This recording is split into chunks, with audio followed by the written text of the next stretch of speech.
Novels T V YouTube channel پر آپ سب کو خوش آمدید کہتی ہوں۔ چینل کو سبسکرائب کر کے بیل آئیکن کلک کر لیں تاکہ تمام نئی ایپیسوڈ پر وقت ملتی رہیں۔ آج میں ناول یہ عشق مشکل ہے کہ کس نمبر 17 لے کے آئی ہوں۔ تیز برستی بارش سے بچنے کے لیے وہ اس خالی کلاس روم میں آ گئی تھی۔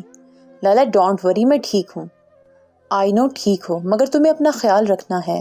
مانچسٹر میں اتنی تیز بارش ہے، تم گھر کیوں نہیں گئی ماہے؟ وہ اس کے لیے پریشان تھا۔ لالا میری کلاس تھی اور دوسرا میرپ کا ڈپارٹمنٹ یہاں سے دور ہے، اس تک جاتے جاتے میں پوری بھیگ جاتی، اس لیے بارش رکے گی تو میں پہلی فرصت میں یہاں سے نکل جاؤں گی۔ وہ اسے مطمئن کرنے کی کوشش میں ہلکان ہو رہی تھی۔ میرے بچے، تم میری ذمہ داری پر یہاں ہو، پلیز اپنا خیال رکھنا۔ میرے پیارے بان، میں آپ سے بہت پیار کرتی ہوں، میں آپ کو پریشان نہیں ہونے دوں گی، آئی پرامس۔ میں اپنا خیال رکھوں گی، آپ ٹینشن مت لینا۔ اس کے لاڈ جانے پر آبان کے ہونٹوں پر مسکراہٹ آئی تھی۔ اچھا بس اتنا پیار نہ دکھاؤ۔ ہاؤ مین۔ وہ فوراً سے منہ پھلا گئی تو آبان کا کہکا گونجا تھا۔ چلو میں کلاس لینے جا رہا ہوں، تم اپنا خیال رکھنا۔ بان I love you. I love you too گڑیا، بائے۔ فون رکھتے وہ جیسے ہی مڑی، بے ساختہ اس کی چیخ نکلی تھی۔ اپنے پیچھے عالم کو کھڑے دیکھ کر اس کی جان نکلی تھی۔ وہ کب آیا، اسے پتہ کیوں نہیں چل سکا؟ اسے یوں اچانک اپنے سامنے دیکھ کر وہ بری طرح سے خوف زدہ ہوئی تھی، جو بارش میں مکمل بھیگا کھڑا تھا۔ حد کرتی ہو لڑکی، ایسے چیخے ہو مجھے بھی ہارٹ اٹیک آ جاتا۔ دونوں ہاتھوں سے بال پیچھے کرتے وہ ناگواری سے بولا تو ماہر نے گھور کر اسے دیکھا۔ ہارٹ اٹیک آپ کو نہیں مسٹر، مجھے آ جاتا۔ ایسے کوئی آ کر کھڑا ہوتا ہے بنا آہٹ کے؟ ہاں، جنہیں آنا ہوتا ہے وہ بہت چپکے سے بنا آہٹ کے آ جاتے ہیں۔ سامنے والے کو خبر بھی نہیں ہوتی کہ کب کوئی بنا آہٹ ان کے دل میں آیا اور پھر ان کی زندگی بن گیا۔ اس کی نگاہیں ماہے کے حسین چہرے پر جمی تھیں۔ ایسا آپ کو لگتا ہے، مجھے نہیں۔ فضول میں ڈرا دیا مجھے۔ غصے سے بڑبڑاتے وہ کلاس سے باہر آئی تھی، مگر بارش مزید تیز ہوتی جا رہی تھی۔ دروازے سے ٹیک لگاتے عالم نے سینے پر ہاتھ باندھے اور اپنا سر دیوار سے ٹکایا تھا۔ وہ بہت فرصت سے اسے دیکھ رہا تھا۔ بارش تیز ہو رہی ہے، بھیگیں تو بیمار ہونا لازم ہے۔ میں نے آپ سے نہیں پوچھا کچھ۔ غصے سے جواب دیتے اس نے موبائل نکال کر میرپ کا نمبر ملایا تھا۔ دوسری طرف سے بیل تو جا رہی تھی مگر کال کوئی ریسیو نہیں کر رہا تھا۔ ماہے کو سخت کوفت ہوئی تھی۔ برستی بارش میں اپنے پیارے لوگوں سے دوری بہت غصہ دلاتی ہے نا؟ غصے کا تو پتہ نہیں، مگر آپ کی موجودگی مجھے اب اریٹیٹ کر رہی ہے۔ تمہیں میرا اس لڑکی سے بات کرنا اچھا نہیں لگا نا؟ اس کے اتنے صحیح اندازے پر کال ملاتا اس کا ہاتھ ساکت ہوا تھا۔ اس نے مڑ کر دیکھنے کی غلطی نہیں کی تھی، ورنہ وہ اس کی آنکھوں میں دیکھ کر اپنے بات کے صحیح ہونے کی تصدیق کر لیتا۔ لگتا ہے چوٹ زیادہ زور سے لگ گئی ہے، دماغ ہل گیا ہے آپ کا مسٹر۔ میں نے 2 دفعہ تمہاری جان بچائی اور اپنے محسن سے ایسے روڈلی بات کر رہی ہو؟ میں نے کب روڈلی بات کی؟ بالکل ابھی ابھی۔ تو اچھا ہے، آپ کو جو لگے، مجھے کیا؟ ہاں یہ بھی ہے، آپ کو کیا؟ آپ کی وجہ سے تو چوٹ لگی ہے نا مجھے۔ اس کی بات پر ماہر نے گردن موڑ کر اسے آنکھیں چھوٹی کر کے ایسے گھورا تھا جیسے اس کی چوٹ دیکھنا چاہتی ہو۔ عالم نے بمشکل اپنی مسکراہٹ ضبط کی تھی۔ کچھ مت بولیں آپ مسٹر عالم۔ مانا کہ آپ نے 2 دفعہ مجھے بچایا ہے، اس کا مطلب یہ نہیں کہ آپ اب کچھ بھی بولنے لگے۔ اچھا واقعی تم نے نہیں کہا تھا کہ میں تمہیں ولن جیسا لگتا ہوں؟ میں سن کر شاکڈ ہوا تھا، جبھی میرا دھیان بھٹکا اور میں گر گیا۔ وہ فل بیچارگی چہرے پر سجائے کہتا اس کے چھکے چھڑا گیا تھا۔ ان دونوں کے درمیان کافی فاصلہ تھا، وہ کیسے اس کی بات سن سکتا تھا؟ میرے کان بہت تیز ہیں، میں دور سے ہی فاصلے کی بات بھی سن سکتا ہوں۔ انہیں کیسے پتہ چلا؟ دل میں کہتے اس نے بغور عالم کو دیکھا۔ میں نے کہا نا، میری آنکھیں اور کان تیز ہیں، چہرہ پڑھ لیتا ہوں۔ اب کی بار ماہے کو واقعی اس سے خوف آیا تھا، کہیں یہ بھوت تو نہیں؟ خوف زدہ سے اس کا چہرہ دیکھتے اس نے دل میں سوچا تھا۔ جب عالم کا کہکا سناٹے کو چیرتے گونجا تو خوف زدہ ہوتے وہ 2 قدم پیچھے ہوئی تھی۔ نہیں ماہے بی بی، میں جن بھی نہیں ہوں، شرارت سے کہتا وہ اس کی آسان خطا کر گیا تھا۔ بنا کچھ بھی سوچے وہ تیزی سے باہر کی جانب بھاگی تھی کہ ایک دم اس کا ہاتھ عالم کی گرفت میں آیا تھا۔ وہ اسے کھینچتے پیچھے ہوا تھا۔ اس کا دل بری طرح سے دھڑک رہا تھا، آنکھیں میچے وہ اس کے قریب کھڑی تھی۔ تم پاگل ہو، ابھی بھیگ جاتی۔ اس کا بازو تھام کر اسے اپنے روبرو کرتے وہ جیسے اس سے خفا ہوا تھا۔ آپ بھوت؟ آنکھوں میں آنسو بھرے اس نے عالم کو دیکھا تو اس کا دل کیا اپنا ماتھا پیٹ لے۔ آپ جتنی بآواز بلند سوچتی ہیں نا، آپ کی سوچیں پڑوسی بھی پڑھ لیں، بے وقوف لڑکی۔ اس کے ماتھے پر 2 انگلیاں مارتے وہ اسے 2 قدم دور ہوا تھا۔ میں بے وقوف نہیں ہوں۔ بے وقوف کہے جانے پر اس نے تڑپ کر کہا تو عالم نے ایسے سر ہلایا جیسے اسے اس کی بات پر یقین نہ ہو۔ مجھے گھر جانا ہے، آپ اچھے نہیں ہیں، منہ بسور کر کہتی وہ کونے پر رکھی بینچ پر بیٹھ کر میرب کو کال کرنے لگی۔ ہیلو میرب، کہاں ہو یار؟ میں کب سے کال کر رہی ہوں۔ غصے سے اس کا چہرہ لال ہو رہا تھا۔ عالم نے اشتیاق سے اس کے سرخ ہوتے چہرے کو دیکھا۔ یار سوری ماہے، بارش اتنی تھی موبائل بند ہو گیا تھا میرا، ابھی میں نے آن کیا ہے۔ تم کہاں ہو اس وقت؟ میں فٹ بال گراؤنڈ کے پاس والی کلاس میں ہوں یار۔ ماہے اتنا دور میں وہاں تک آتے آتے پوری بھیگ جاؤں گی۔ تم ایک کام کرو، تم وہاں سے میرے ڈپارٹمنٹ تک آ جاؤ، میں ویٹ کر رہی ہوں تمہارا۔ دھیان سے آنا، بھیگنا مت۔ کیا ہوا؟ اس کا لٹکا منہ دیکھ کر وہ پوچھے بنا نہیں رہ سکا۔ مجھے اس کے ڈپارٹمنٹ تک جانا ہوگا۔ اوکے، میں لے چلتا ہوں تمہیں۔ نہیں آپ نہیں، آپ کی چوٹ لگی ہے، بارش سے اور تکلیف ہوگی۔ اوہ، تو فائنلی آپ کو احساس ہو گیا کہ میری لگی ہے۔ اگر آپ مجھے شرمندہ کرنا چاہتے ہیں تو آپ کی بھول ہے، میں شرمندہ نہیں ہوتی۔ اپنی جگہ سے اٹھ کر وہ اس کے قریب آئی تھی اور اس کے نکالے ہوئے باکس سے آئنٹمنٹ نکال کر اسے بیٹھنے کا اشارہ کیا۔ بیٹھو نا۔ اچھا بابا، غصہ کیوں ہو رہی ہو؟ منہ بسوڑتے وہ ڈیسک پر چڑھ کر بیٹھا تو ماہر نے سب سے پہلے اس کا زخم صاف کیا اور پھر وہ مرہم اس کی چوٹ پر لگایا تھا۔ وہ بہت غور سے اسے دیکھ رہا تھا۔ اسے کور کریں تاکہ پانی نہ پڑے۔ ٹشو سے صاف کرتے اس نے سر اٹھا کر عالم کو دیکھا تو وہ سٹپٹایا تھا۔ چلو اب ایک کام کرو، تم میرا جیکٹ پہنو، اس سے تم بھیگو گی نہیں۔ اس کا کوٹ ماہے کے پیروں تک آتا تھا۔ اور آپ کیا پہنیں گے؟ میں اپنی حفاظت کرنا جانتا ہوں ماہی بی بی۔ اسے اپنا کوٹ پہننے کا اشارہ کرتا وہ اپنا سارا سامان بیگ میں رکھنے لگا جب ماہے نے اس کے آگے مٹھی کی تھی۔ یہ کیا ہے؟ پین کلر ہے، اسے کھا کر آپ کو درد نہیں ہوگا، نہ فیور ہوگا، میں یہ ساتھ رکھتی ہوں، آج آپ کے کام آ گئی۔ اس کی ہتھیلی پر میڈیسن رکھتے وہ ساتھ میں وضاحت بھی دی گئی تھی۔ ماہے کی دی میڈیسن کھاتے وہ اپنا بیگ پہنتے اس نے ماہے کو باہر آنے کا اشارہ کیا تھا، جو اس کا کوٹ پہنے، سر پر ہوڈی کا کیپ پہنے بالکل چھوٹی سی لگ رہی تھی۔ ہاتھ پکڑو میرا، چھوڑنا نہیں۔ اس کے آگے اپنا ہاتھ بڑھاتے وہ راستہ دیکھ رہا تھا۔ ماہے نے ہچکچاتے اس کا پھیلا ہاتھ دیکھا۔ چلو ماہے، بارش تیز ہو جائے گی، مزید میں نہیں چاہتا تم بیمار پڑو۔ اسے اسٹل کھڑے دیکھ کر اس نے کہا۔ ماہے نے جھجکتے اپنا نازک ہاتھ اس کے ہاتھ میں دیا تھا جسے مضبوطی سے تھامتے وہ ایک ہاتھ سے جیکٹ اپنے اور ماہے کے اوپر کرتے اس نے ایک سرا ماہے کو پکڑایا۔ چھوڑنا مت میرا ہاتھ، نہ یہ سرا، اسے ہدایت دیتا وہ تیز برستی بارش میں باہر نکلا تھا۔ وہ دونوں بارش سے خود کو بچاتے تیزی سے بھاگ رہے تھے۔ ماہے نے سر اٹھا کر اپنے ساتھ بھاگتے عالم کو دیکھا تھا جو اسے بارش سے بچانے کی خاطر خود کو اس کا سایہ بنا گیا تھا۔ آج ایک بار پھر وہ اس کی مدد کر رہا تھا، اسے بچا رہا تھا، اور ہر بار ایسا ہی کیوں ہوتا تھا کہ جب جب ماہ نور مشکل میں ہوتی تھی اسے بچانے عالم آ جاتا تھا۔ روم میں اس وقت ہیٹر فل سپیڈ سے آن تھا۔ میں ٹھیک ہوں میرب، الماری سے بلینکٹ نکالتی میرب کو اس نے بے بسی سے کہا تھا۔ چپ ہو جاؤ اور مجھے کام کرنے دو، اگر تم بیمار ہو گئی تو مما نے مجھے بہت ڈانٹنا ہے۔ اف خدایا، نہیں کہتی خالہ تمہیں کچھ۔ ٹھیک ہوں، میں بیمار تو تب پڑتی نا جب بارش میں بھیگتی، میں تو بارش میں ذرا نہیں بھیگی۔ میں کیسے مان لوں کہ تم اتنی دور سے میرے پاس آئیں اور وہ بھی بنا بارش میں بھیگے؟ میرب کی بات پر وہ خاموش ہوئی تھی۔ میرب وہاں اتنے لوگ تھے اور میں ایک لڑکی کے پاس چھتری تھی، اس نے ہی میری مدد کی ہے۔ نہ جانے کیوں وہ میرب کو عالم کے بارے میں بتا نہیں سکی۔ شکر ہے خدا کا، ورنہ وہاں آبان اور پاکستان میں خالہ اور انکل پریشان ہوتے۔ اس کے پاس بیٹھتے میرب نے ہاٹ چاکلیٹ کا گلاس اس کے آگے کیا جسے اس نے مسکراتے ہوئے تھاما تھا۔ جب وہ دونوں یونیورسٹی سے آئے تھے وہ مسلسل اس کے لیے پریشان تھی۔ ابھی تم ریسٹ کرو، میں سوپ لے کر آتی ہوں تمہارے لیے۔ میرب، اس کے منہ بنانے پر میرب نے اسے گھوری سے نوازا تھا۔ احتیاط علاج سے بہتر ہے میری جان۔ میرب کے جاتے ہی ماہی نے بیڈ پر پڑا اپنا بیگ اٹھایا تھا۔ جیسے ہی اس نے زپ اوپن کی، سامنے رکھے سامان نے اسے چونکایا تھا۔ سامنے ہی چاکلیٹس رکھی تھیں اور اس کے ساتھ ہی ایک چٹ تھی۔ وہ چٹ اٹھاتے الجھن میں تھی، مگر جیسے جیسے وہ چٹ پڑتی گئی اس کے ہونٹ مسکراہٹ میں ڈھلتے چلے گئے۔ بیمار مت ہونا، یہ چاکلیٹ کھانا اور بس ہیٹر کے آگے بیٹھ جانا۔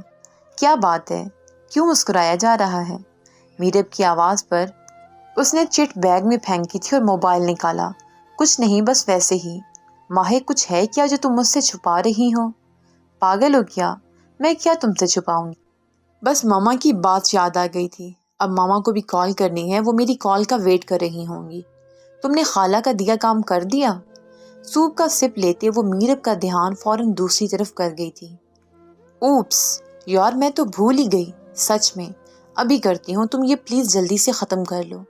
میرب کی بات پر سر ہلاتے اس نے اپنا سارا دھیان سوپ پینے پر لگایا تھا، مگر دھیان کے دھاگے اس ایک شخص میں الجھے ہوئے تھے۔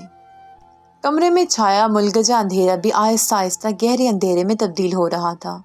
باہر مسلسل برستی بارش نے موسم مزید سرد کر دیا تھا۔ آتش دان میں جلتی لکڑیاں کمرے کو گرمائش پہنچا رہی تھیں۔ ہلکی آواز میں چلتا عربی گیت کمرے کے ماحول کو مزید خوابناک بنا رہا تھا۔ بڑا رومانوی سا ماحول بنا کر بیٹھا ہوا ہے، سب خیریت ہے نا؟ وہ جو آنکھیں موندے بیڈ پر لیٹا تھا، عاقب کی آواز پر ذرا سی آنکھیں کھول کر اس نے عاقب کو دیکھا اور فوراً سے آنکھیں موند لیں۔ تو ٹھیک ہے نا؟ بخار تو نہیں ہے؟ اس کی خاموشی پر عاقب نے فوراً سے اس کے ماتھے پر ہاتھ رکھا تو چونکا۔ وہ بخار میں تپ رہا تھا۔ بخار میں تپ رہا ہے، مگر ایک کال نہیں کی گئی نا مجھے۔ میں ٹھیک ہوں، بھاری آواز میں عاقب نے گھور کر اسے دیکھا تھا۔ کیا ضرورت تھی اتنی تیز بارش میں بھیگنے کی؟ دل کر رہا تھا۔ آپ کا دل و دماغ دونوں کھسک گئے ہیں محترم۔ اس لڑکی کو بارش سے بچانے کے لیے خود بھیگ گیا۔ اگر کوئی دیکھ لیتا تو اس لڑکی کی زندگی یہاں تو حرام ہونا کنفرم تھی۔ ابھی کوئی ایسا پیدا نہیں ہوا جو میرے ہوتے ہوئے اسے تکلیف دے سکے۔ ہاں بالکل، کیونکہ اس بات کا حق صرف آپ کو ہے نا مسٹر عالم۔ عاقب کے طنزی انداز پر وہ مبہم سے انداز میں مسکرایا تھا۔ طنز اچھا کرتے ہیں آپ، مگر ایسا کچھ نہیں ہے، اس لیے پلیز فضول مت سوچیے اور مجھے دوا دیں۔ تیرے دماغ میں کیا چل رہا ہے، کچھ بتائے گا بھی یا نہیں؟ دوا اس کے ہاتھ میں دیتے وہ خود بھی بیڈ پر گرنے کے انداز میں بیٹھا۔ مجھے فی الحال سونا ہے، برائے مہربانی یہاں سے تشریف لے جائیں۔ عاقب کو جانے کا کہتے اس نے آنکھیں موندیں تو ایک نازک سا سراپا اس کی آنکھوں کے پردے پر لہرایا تھا۔ سورج نے آج بہت دنوں بعد ایسی شدت دکھائی تھی۔ سنہری کرنیں چاروں اور پھیلی ہوئی تھی۔ سردی کی شدت میں بھی کمی آئی تھی۔ کیا سوچ رہے ہیں یشم؟ وہ جب سے ایک ہی زاویے میں بیٹھا نہ جانے کتنی سوچوں میں گم تھا، جب بنفشے کی آواز نے اسے سوچوں کے گرداب سے باہر نکالا تھا۔ ہاں کیا ہوا؟ یشم، آپ کب سے ایک ہی جگہ لگ کر بیٹھے ہیں؟ میں کب سے آپ کو بلا کر گئی ہوں، آپ باہر ہی نہیں آئے۔ کیا سوچ رہے ہیں؟ نہیں کچھ خاص نہیں، تم بتاؤ کیوں بلا رہی تھی؟ یشم، آپ جھوٹ بولتے ہوئے بالکل بھی اچھے نہیں لگتے نا، اور نہ ہی آپ کو جھوٹ بولنا آتا ہے، تو بتائیں کیا بات پریشان کر رہی ہے آپ کو؟ یشم کا ہاتھ تھام کر بنفشے اس کے پاس ہی بیٹھی تو یشم نے گہرا سانس بھر کر بنفشے کو دیکھا تھا۔ مجھے بہت ڈر لگتا ہے کبھی کبھی بنفشے۔ کس بات کا ڈر؟ جو کچھ ہوا اس کے بعد میں خوف زدہ ہو گیا ہوں، میری وجہ سے۔ اگر آپ ماضی کی بات کر رہے ہیں تو یہ بات آپ میں اور سب جانتے ہیں، جو ہوا اس میں آپ کا کوئی قصور نہیں تھا۔ وہ اسے پوری بات کرنے سے روک گئی تھی، لیکن بنفشے کہیں نہ کہیں قصوروار تھا اگر وہ سب نہ ہوتا۔ اس کی آنکھوں میں سرخی تھی۔ بنفشے کا دل دکھ سے بھر گیا۔ یشم، موت پر بھی بھلا کسی کا اختیار ہے؟ آپ کیوں خود کو ذمہ دار ٹھہرا رہے ہیں؟ آپ کو تو سرے سے کچھ پتہ ہی نہیں تھا نا۔ مگر یشم، یہ سب پہلے لکھا تھا، اس چیز کو ایسے ہی ہونا تھا، آپ اور میں اسے نہیں روک سکتے تھے۔ میرے ساتھ جو کچھ ہوا کیا اس میں میرا قصور تھا؟ نہیں نا، یہ بات مجھے سکھانے والے آپ تھے۔ جانتا ہوں، میں سب جانتا ہوں، مگر مجھے ماہی کے نصیب سے بہت ڈر لگتا ہے۔ بنفشے وہ معصوم ہے، چھوٹی ہے، میں اس کے نصیب سے ڈرتا ہوں۔ ہر باپ ڈرتا ہے یشم، لیکن اگر ہماری بیٹی کے نصیب میں آزمائش آنا لکھی ہوگی تو وہ آئے گی، میں یا آپ اسے نہیں روک سکتے، یہی حقیقت ہے۔ بنفشے کی باتوں پر یشم نے بغور اسے دیکھا جو سب سے زیادہ اپنی بیٹی کے نصیب کو لے کر ڈرتی تھی، مگر آج وہ اسے سمجھا رہی تھی۔ آپ جانتے ہیں نا کہ میں بالکل بھی حق میں نہیں تھی کہ وہ باہر جائے، مگر پھر آپ سب کی ضد دیکھ کر میں نے سوچا کہ اسے جانے دیا جائے، اس طرح اس کے حوصلے بلند ہوں گے، وہ میرے بغیر رہنا سیکھ لے گی۔ ابھی ایسی بات کرنے کی ضرورت نہیں ہے۔ ہاں تو آپ کو بھی ایسی اداس بات کرنے کی نیڈ نہیں، میں کافی بنا رہی ہوں، جلدی سے آ جائیں، بہت ہو گیا سوچنا اور اداس ہونا۔ یشم کا ہاتھ زبردستی تھامے وہ اسے لیے نیچے بڑھی تھی۔ خالہ، تقی کب واپس آئے گا؟ بریڈ کھاتے اس نے کچن میں کام کرتی عائشہ سے پوچھا تھا۔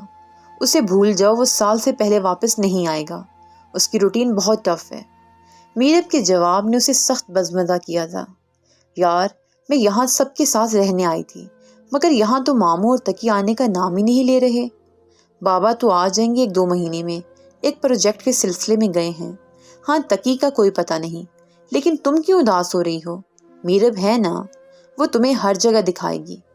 اس کے گال سہلاتے عائشہ نے نرمی سے کہا، ماما ویسے آج کیا بنایا ہے؟ بہت بھوک لگ رہی ہے۔ آج میں نے سب کچھ ماہی کی پسند کا بنایا ہے۔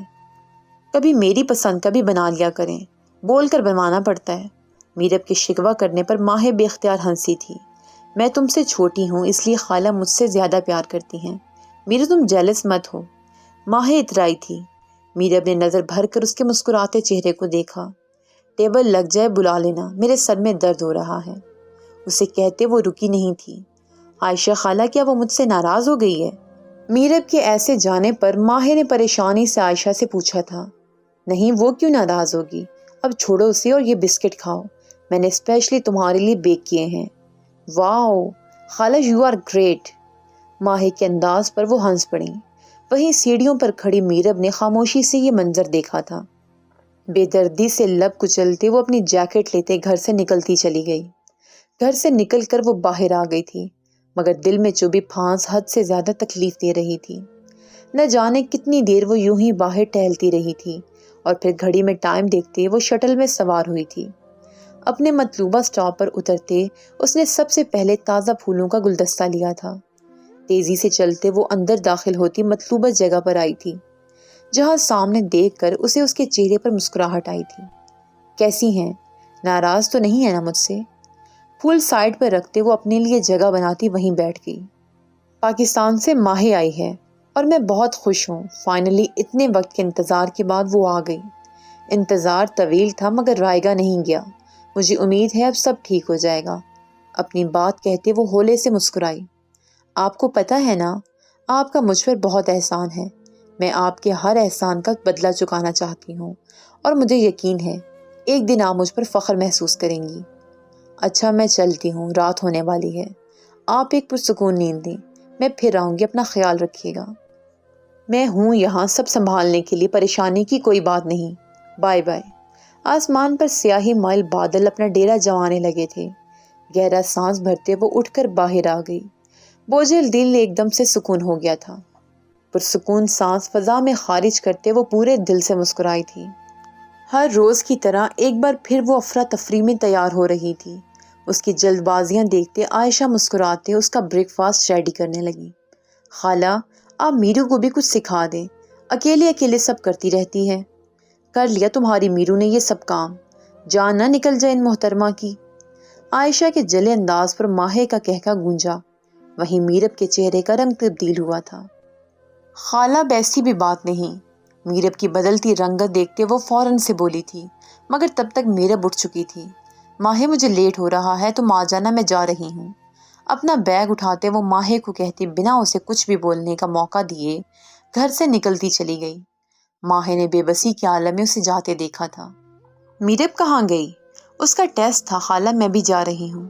ان کے ہاتھ سے سینڈوچ لے کر بیگ میں رکھتے وہ بھاگ کر میرب کے پیچھے گئی تھی۔ تیزی سے بھاگتے وہ بس اسٹاپ تک آئی تھی مگر بس جا چکی تھی۔ اسے کیا ہو گیا اچانک؟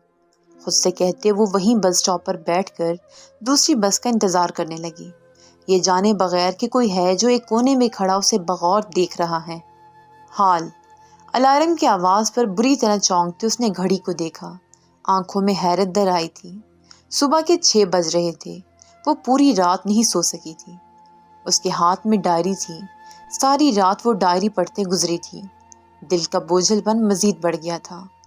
گہرا سانس بھرتے اس نے خود کو ریلیکس کیا اور ڈائری واپس سے پیک کرتے اس نے بیڈ کے نیچے رکھے باکس میں رکھ کر اسے تالا لگاتے بیڈ کے نیچے چھپائی تھی۔ جب تک یہ ڈائری محفوظ تھی اس کا ماضی کا ایک ایک لمحہ چھپا ہوا تھا۔ سچ اگر سامنے آیا تو ایک طوفان تھا جو ان سب کی زندگی تباہ کر دے گا، اور وہ کبھی ایسا ہونے نہیں دے سکتی تھی۔ کل اسے یہ کہانی یہیں سے شروع کرنی تھی جہاں سے اس نے چھوڑی تھی۔